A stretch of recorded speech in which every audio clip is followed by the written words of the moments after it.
ស្រីតែលេខ2តារាសម្ដែងនេះ VJ ម៉ែដែលបានរៀបការជាមួយនឹងអ្នកបន្តវេនរបស់ក្រុមហ៊ុនយ៉ាសថយហ្មងចាគឺក្រុមហ៊ុនស្រាបៀរស៊ីងហានឹងឯងឥឡូវហ្នឹងកំពុងតែមានរឿងអាស្ត្រូវដ្រាម៉ាដែលល្បីឲ្យធំបំផុតហ្មងប្រចាំឆ្នាំណាដែលឥឡូវហ្នឹងធ្វើឲ្យប៉ះពាល់ទៅលើ business របស់ខាងក្រុមហ៊ុនស្រាបៀរស៊ីងហាហ្នឹងក៏ដូចជាគេកំពុងតែមានការដ្រាម៉ាគេកំពុងតែនិយាយពីមាត់មួយទៅមាត់មួយអញ្ចឹងណាឥឡូវមកដឹងពីចរិតសៀមថាវាអញ្ចឹងមែនណាដោយសារតែគឺប្អូនប្រុសបការបស់ប្តី VJ ម៉ៃហ្នឹងដែលជាតារាសម្ដែងហ្នឹងគឺបានចាប់ប្រកាន់ទៅលើបងប្រុសថាបៀតបៀនផ្លូវភេទខ្លួនតាំងពីអាយុ12ឆ្នាំហើយដល់អាយុ20ជាងឆ្នាំដោយឲ្យប្អូនប្រុសខ្លួនឯងហ្នឹងគឺថាបៀមប្រដាប់ភេទហ្នឹងហើយនិយាយចឹងចោះរបស់ខ្លួនឯងហើយរបៀបថាចាប់ប្រកាន់ស្មោកក្រកជាងនឹងទៀតក្នុងវីដេអូហ្នឹងដែលខ្ញុំទៅមើល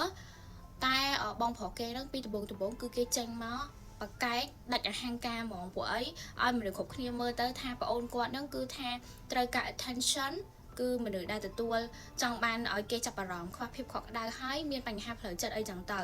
ហើយប្រពន្ធរបស់គេ VJ ម៉ៃនេះដែលជាតារាសម្ដែងស្រីហ្នឹងក៏គេចេញបុកមកការពារស្វាមីគេដែរ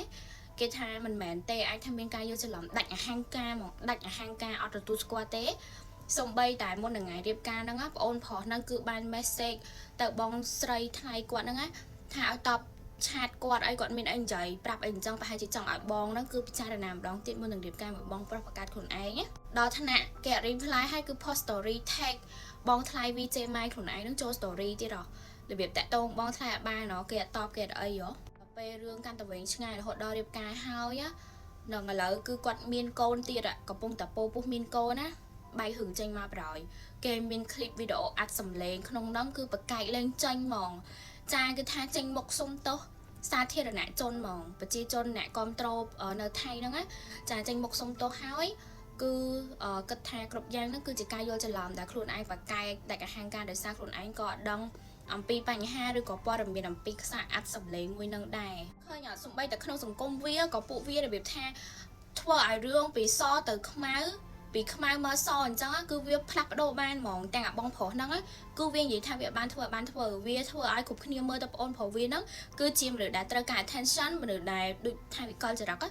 ណែពេលប្អូនមានអាត់សលេងមានផុសតាំងមានអីឡើបកែកលេងចេញទៅអត់អាំងតែគេខ្សោយជាងចង់ធ្វើបាបគេពួកហ្នឹងចរិតចឹងសង្គមវាគឺសន្តានវាចឹងហ្មងមានណាគ្រាន់តែរឿងហ្នឹងផ្ទុះល្បីខាងស្រី VJ ម៉ែដែលជាតារាស្រីហ្នឹងគឺបានផុសសុំទោសទៅកាន់ fan មកហើយបានដល់ទៅនៅឃ្លាតឆ្ងាយគ្នាអំពីស្វាមីរបស់គាត់ហ្នឹងដើម្បីពិចារណាថាខ្លួនឯងអាចដើរទៅជាមួយគ្នាទៅមុខទៀតអត់ដោយសារគាត់ត្រូវការពេលដើម្បីធ្វើចិត្តដែរអញ្ចឹងរៀងស្ងាត់ពីសង្គមហើយ account ខាងប្រុសហ្នឹងគឺលុបចេញពី IG មកហើយអ្នកបន្តវេនស៊ីងហា no គឺថាគេដកតំណែងចេញពីក្នុងក្រុមហ៊ុនមួយហ្នឹងគឺថាដកតំណែងនាយកអីចេញដកសពគ្រប់បែបយ៉ាងចេញទាំងអស់ប៉ះពាល់ដល់ business គ្រួសារខ្លាំងហ្មងសឹងតសង្ហានឹងដាំក្បាលចុះហ្មងដោយសារតែរឿងហ្នឹងរឿងអាស្រូវហ្នឹងគឺធំបំផុតហ្មងប្រចាំឆ្នាំនេះយុគ9ណាគឺល្អិតបានគឺបង្ហាញមកច្បាស់អញ្ចឹងហើយតារាស្រីហ្នឹងគឺគាត់ល្បីតាំងពីដើមហើយគាត់របៀបស៊ូគាត់work hard ដើម្បីមានផ្ទះមានអីនៅតម្លៃរាប់លានអញ្ចឹងជីវិតគាត់គឺរលូនរហូតដល់គាត់មកមានស្វាមីនេះមានជីវិតគូហ្នឹងគឺថាដុនដាបយកហ្មង